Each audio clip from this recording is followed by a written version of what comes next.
जनसुराज के राष्ट्रीय अध्यक्ष उदय सिंह आज बाढ़ पहुंचे। कोर्ट एरिया स्थित पार्टी कार्यालय में उनका भव्य स्वागत किया गया।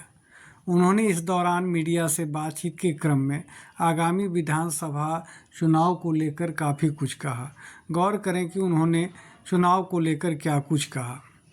है कि 14 तारीख को आने वाला जो परिणाम होगा वो बिहार के लिए निर्णायक होगा और बिहार में जिस बदलाव की सब लोग कल्पना करते हैं वो पूरा होगा। मैं आपको एक जाते जाते बता दूं कि मैं आज दिल्ली हवाई अड्डे पे था, तो वहाँ के जो स्टाफ हैं वो परिचित लोग हैं, उसमें तो बहुत लोग बिहार के हैं। तो मैं जब हवाई जहाज की तरफ जा रहा था तो मैंने उनसे पूछा, भाई तुम छठ में नहीं गए? कहा नहीं सर, छठ में जाते तो चुनाव तो 6 और 11 को है, इतनी लंबी हमें छुट्टी नहीं मिलती। छठ हमने दिल्ली में मना लिया है, लेकिन अब हम जाएंगे बिहार चुनाव से पहले और वोट डाल के ही वापस आएंगे। मैं कहा किसको वोट दोगे? तो मुस्कुरा कहते हैं सर किसको वोट देंगे? अपने आप को वोट देंगे, आपको वोट देंगे, जनसुराज को वोट देंगे। तो मैं समझता हूं कि ये जो बिहार बदलने की चाहत है ये लोगों ने ग्रहण कर लिया है अपने अंदर। और आपको दिखे ना दिखे, क्योंकि संसाधनों में कोई मुकाबला ही नहीं है। अब बीजेपी के संसाधन के सामने कोई भी दल या कोई भी लोग कहाँ खड़े हो सकते हैं, लेकिन आपको दिखेंगे कम, लेकिन जो अंदर खाने लोगों ने मन बनाया हुआ है वो जरूर काम आएगा। बाढ़ विधानसभा क्षेत्र के मतदाताओं को क्या कहना चाहेंगे? जो मैं सारे बिहार को कह रहा हूँ वही बाढ़ को भी कह रहा हूँ कि आपके पास चलिए एक चीज तो अच्छी हुई कि भारतीय जनता पार्टी ने या एनडीए ने ये फैसला किया कि बहुत दिनों तक एक निष्क्रिय व्यक्ति को यहाँ विधायक बनाकर रखा हुआ था, उसके बदले उन्होंने एक विकल्प दिया है। लेकिन वो विकल्प भी जब जीत के जाएंगे तो जी हजूरी किसकी करेंगे? जी हजूरी तो वो एनडीए के नेताओं की ही करेंगे, लेकिन इनके महेश जी जीत के जाएंगे तो वो प्रशांत जी और उदय सिंह की जी हजूरी नहीं करेंगे, वो अपनी जनता की जी हजूरी करेंगे। और यही बदलाव है। मुझे विश्वास है कि जनसुराज को वोट देने के समय मतदाता न जाति, न धर्म, न पार्टी, न व्यक्ति कुछ नहीं देखेगा। वो अपने सामने अपने बच्चे को देखेगा, अपने परिवार को देखेगा और एक बदलता हुआ बिहार का चित्र उसके सामने जरूर आंखों के सामने आएगा और वो हमें मत देगा। 243 में सर कितने सीट की सर उम्मीद?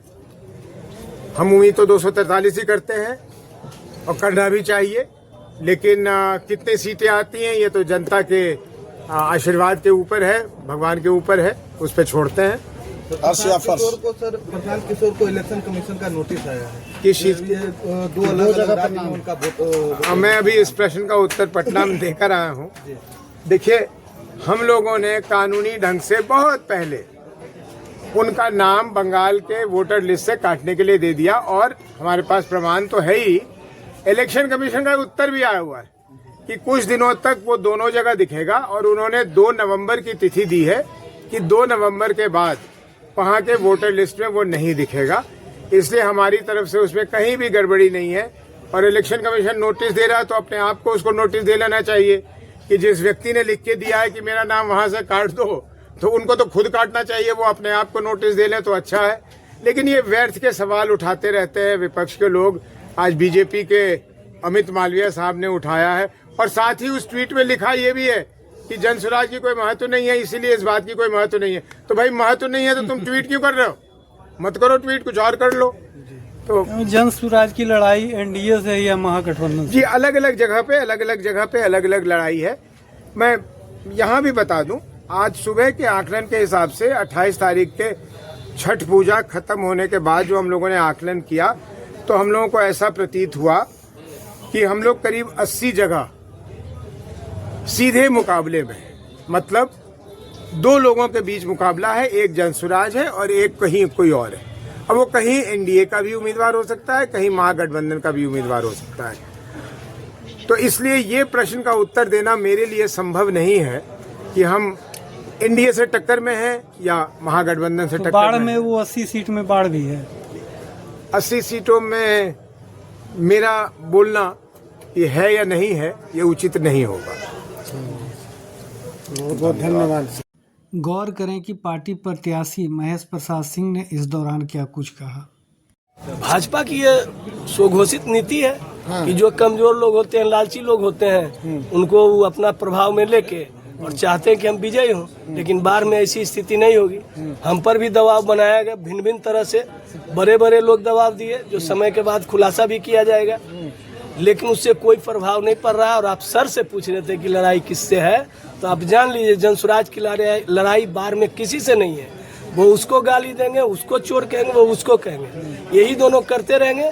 लेकिन जनसुराज जनता के बीच में है और हमारा गठबंधन जनता के साथ है, तो जनता की भले किसी से लड़ाई हो सकती है। 14 नवंबर को जानिएगा कि बाढ़ में जनसुराज क्लीन स्वीप करेगी और वो दोनों आपस में फिर जो चोर मोसेरे भाई खेल रहे हैं, खेलते रह जाएंगे। मतलब वो दोनों चोर मोसेरे भाई हैं। भी कोई शक लग रहा है क्या? ये वो कहेंगे वो चारा चोर है, ये भाई की जो आपने बात कही, ये मैं बहुत दिनों से कह रहा हूँ कि एनडीए और महागठबंधन एक ही सिक्के के दो हिस्से हैं। वो दोनों एक ही हैं। और इसका सबसे बड़ा प्रमाण कि नीतीश कुमार जी तो महागठबंधन के साथ भी उतनी सहज तरीके से सरकार चला रहे थे और बीजेपी के भी साथ।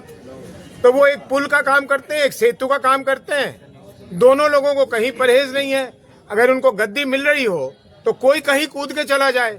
इसलिए बिहार की जनता को ये गलतफहमी में नहीं रहना चाहिए कि वो अलग अलग लोगों को चुन रहा है। नाम अलग अलग हैं, इनका काम और इनका मंशा दोनों एक ही है। और मंशा क्या है? गद्दी में बैठो, बिहार को लूटो, 5 वर्ष तुम लूटो, 5 वर्ष वो लूटेंगे। यही इनकी मंशा है और कोई मंशा नहीं। धन्यवाद। बाढ़ विधानसभा क्षेत्र से राजेश कुमार की रिपोर्ट।